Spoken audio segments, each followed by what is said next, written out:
మన favourite darling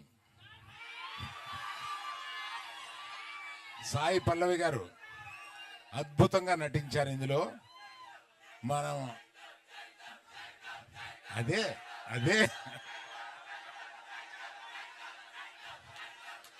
సరే, మరి ఆయన గురించి చెప్పాలంటే మీరు ఆగాలి కదా. ఆయన ఏ సినిమాలోనూ ఇంతవరకు నటించని స్థాయిలో నటించారు.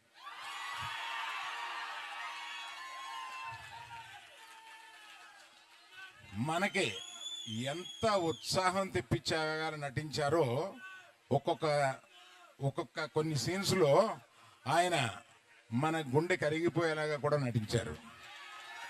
సో అన్ని రసాలు ఈ సినిమాలో ఆయనకి ఉంది కనుక ఆయన తప్పనిసరిగా బెస్ట్ పర్ఫార్మెన్స్లో ఈ సినిమాలో తీసుకొస్తారని సినిమా చూసిన నేను చెప్తున్నాను.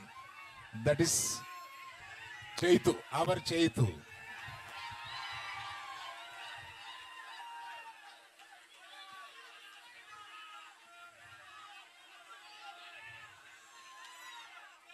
ఇంకా ఇంకా చాలా చాలా మాట్లాడాలని ఉంది, కానీ మాకు మర్చిపోయాను. ఆమె యాక్చువల్గా మాతో పాటు బయలుదేరి రావాల్సిన ఆమె కళ్ళు తిరిగి డాక్టర్ దగ్గర చూపించుకుంటే నువ్వు ప్రయాణం చేయడం కరెక్ట్ కాదమ్మా అని అన్నందువల్ల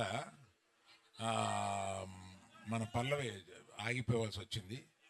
అందువల్ల మీరు తన మాటగా మీకు చెప్పమందని చెప్పి నేను చెప్తున్నాను.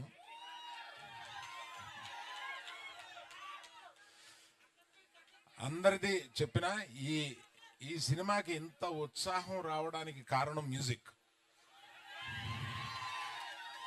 దేవిశ్రీ ప్రసాద్ ఈ సినిమాలో మ్యూజిక్ ని చించి చాటేశాడు. అసలు రీ రికార్డింగ్ స్కోర్ కానీ ఇది కానీ మ్యూజిక్స్ కానీ ఒక్కో పాట వస్తుంటే అన్ని పాటలు హిట్ చేశాడు. So I thank Devi Prasad for bringing so much of energy in to the film.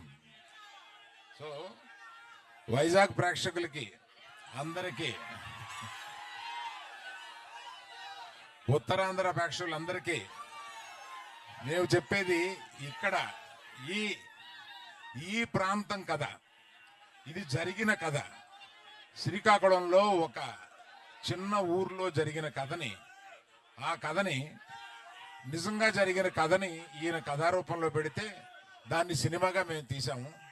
తప్పక 7వ తారీఖున సినిమా చూసి మీరందరూ చాలా ఆనందపడతారని నేను వెయిట్ చేస్తాను. Thank you.